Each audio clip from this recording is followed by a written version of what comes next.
souhaite la bienvenue au Conseil économique, qui n'est plus que social mais environnemental. Voici déjà 7 ans que nous rendons hommage à mon grand-père, le président Edgar Faure, par notre prix. 7 ans et plus peut-être pour certains. 7 ans, souvenez-vous, c'est l'âge de raison. Nous devons sans doute revoir nos certitudes pour découvrir ou redécouvrir que nous vivons dans un monde qui évolue chaque jour et de plus en plus vite. Seule la mémoire d'Edgar bénéficie de l'immortalité qu'avait gagnée l'académicien. Notre prix est désormais installé, attendu, mais aussi espéré par les auteurs et les maisons d'édition. Tous espèrent l'obtention du prix Edgar Faure, consacrant leur travail et la reconnaissance face à la difficulté d'écrire un ouvrage politique.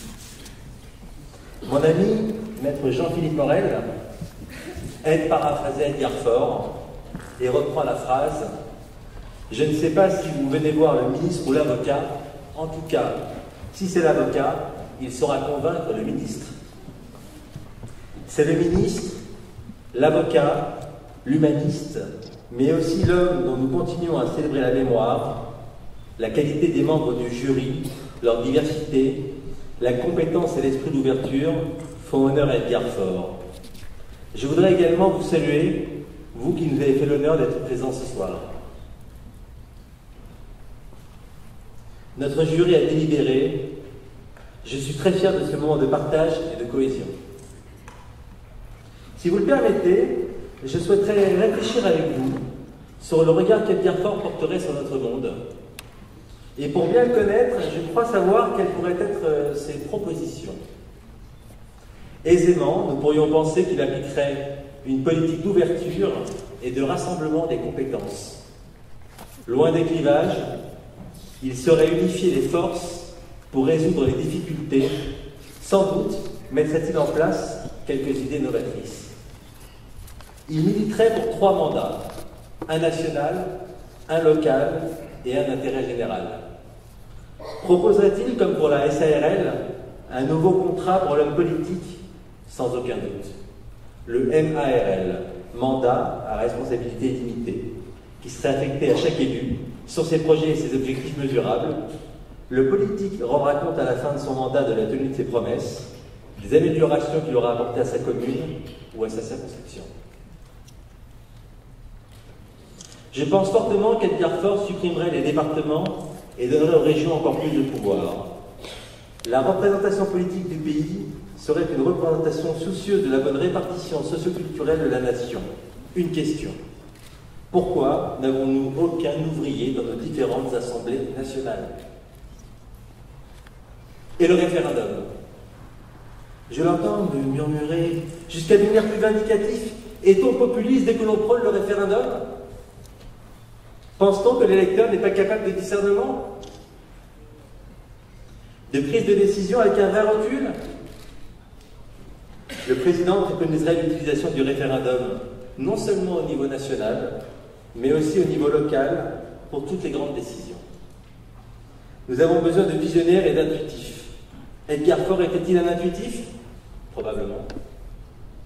Un visionnaire et un érudit, s'appuyant sur des équipes de spécialistes, sachant que l'homme aussi avait la capacité d'analyser et de recouper les informations pour l'aider à prendre une décision.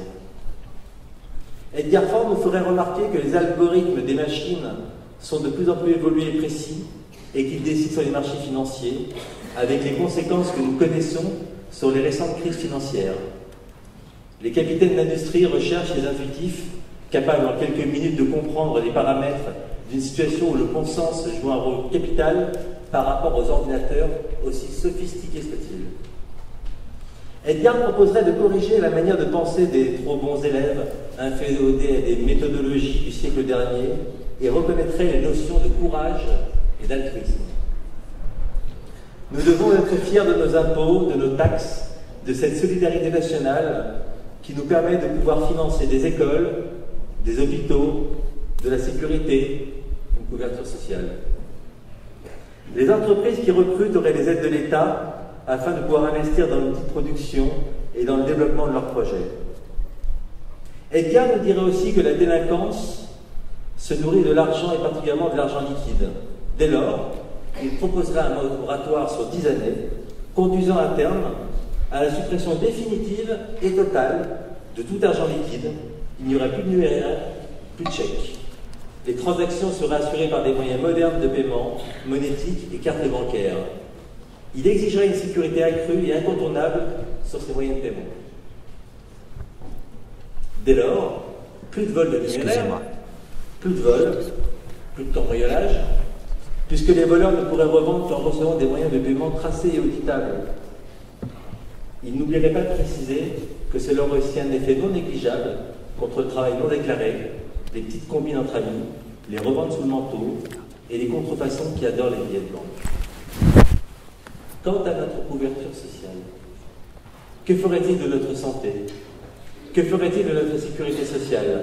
Le monde entier nous envie notre système de santé, égalitaire et solidaire. Il nous faut absolument le sauvegarder. Aussi posons-nous quelques questions de bon sens, car notre système, comme vous le savez, est mal en point. J'ai retrouvé il y a quelques années un petit carnet ayant appartenu à mon grand-père. Sa couverture est délimée et je le conserve avec grand soin. Il écrivait sur les pages jaunies: la société, c'est comme un gâteau qui serait pour tout le monde, mais il ne faut pas le partager à nouveau. On ne doit pas prendre aux riches pour donner aux pauvres. Pourtant, cela est une erreur souvent commise et malheureusement ancrée dans les mœurs. Non. La solution est d'augmenter la taille du gâteau, alors il y aura une plus grosse part pour tout le monde. C'est bien cela qu'il proposerait, une contribution plus forte de chacun pour gagner en expansion et pouvoir partager ensemble. C'est cela le nouveau contrat social. Un jour où Edgar Faure se rendait à la fête patronale de Saint-Claude en Franche-Comté, il monta sur la grande estrade sans penser y être invité pour lire un discours qu'on ne lui avait pas demandé de prononcer et qu'il n'avait par conséquent pas écrit. Il venait de recevoir un cadeau de la confrérie des fabricants de pipes de Saint-Claude. Il s'exclama devant un large public: « Je ne retourne pas les mains vides, j'ai reçu un cadeau à l'occasion de votre anniversaire qui ne coïncide pas avec le mien, je le regrette, mais la fête patronale de Saint-Claude, qui ne correspond pas à mon nom, même les deux réunis d'ailleurs, donne un nom qui n'est pas le mien, un anniversaire qui est le vôtre, un nom qui n'est pas le mien, ça fait tout de même un cadeau, qui m'appartient. » Voilà, Edgar, c'était la bonne humeur, la bonhomie, le bon mot. Vous savez combien ce prix est important pour moi? Vous connaissez le respect et la reconnaissance du monde politique pour mon grand-père. Aussi, je voulais vous remercier sincèrement de votre présence, de votre amitié, car sans vous, rien ne serait possible. Je vous remercie.